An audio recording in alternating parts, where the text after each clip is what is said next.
Step number one is set an income target. Assume, for example, today you set an income target of 100,000 shillings. After you set that particular income target of 100,000 shillings, do not doubt that you're going to make that 100,000 shillings. You need to be fully convinced that you're going to make it. Do not look at what is not in your life right now. Do not look at what is not working. The biggest mistake that people make is that they usually look at how can I make 100,000? For example, in our business, you look at it and say, I don't have downlines. I don't have follow-ups that I'm doing currently when najua watalipa. So how can I make 100,000 shillings? Step number one is convince yourself that I'm going to make 100,000 shillings next month. That is step number one. After convincing yourself that you're going to make 100,000 shillings, work on believing. Of course, believing is something that you will continue doing. It probably you can work on believing by affirming, repeating to yourself that I'm so happy and grateful for the fact that I'm making 100,000 shillings per month right now. That is affirmations and everything. Number two, you hang around people who believe in you and people who speak belief to you. At least you'll start now believing it. Number three, of course, cutting off people who might speak doubt to you, because remember, doubt is the enemy, as I usually tell you. So the moment you've already believed in your mind, I'm going to make 100,000 shillings, you must believe that no matter what happens, you'll make 100,000 shillings. And you realize there are two ways that it will happen.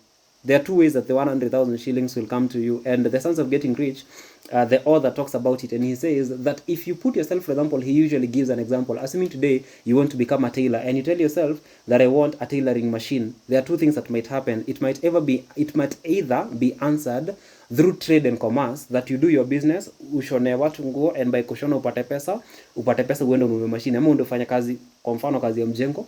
Ukishafanya kazi ya mjengo, ulipwe mshahara, and by kulipwa mshahara upate pesa ya kununua cherehani yako. So it can happen to you either either through trade and commerce. If you can hear my voice, go up on chat box and get trade and commerce. That is the first way it can happen to you. The second way it can happen to you through a unique way, where someone, like in the Sons of Getting Rich, he gives this illustration, and he says that someone in Japan or China who works in making tailoring machines, like, they might even be directed, their feet might be directed from Japan to come to Kenya just to find you and give you that particular tailoring machine that you're looking for. And so Miles Monroe will put it and say something like, there are two ways that a prayer will be answered. Number one is through principle or through miracle. Principle is through 1 + 1 = 2. Miracles is where something extraordinary happens in order for you to get whatever you want to get. But now the question is, do you really want it? The moment you want it, the miracle or the principle will happen.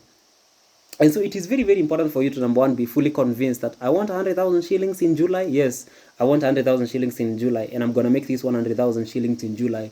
After you've already convinced yourself on that, don't doubt, okay? And do not, the biggest mistake that we do is we dwell in the how. The how is not important. The how is not the important. Like, you could be asking yourself, how am I going to do it? Like, my guests have not been showing up. How am I going to do this? My follow-ups are not paying. How am I going to do it? No, the how is not important, and the how is not for you. The how, leave it to God or the universe or whoever you believe in. Just focus on why you want it, and believe that it's coming. And without a doubt, it will definitely come.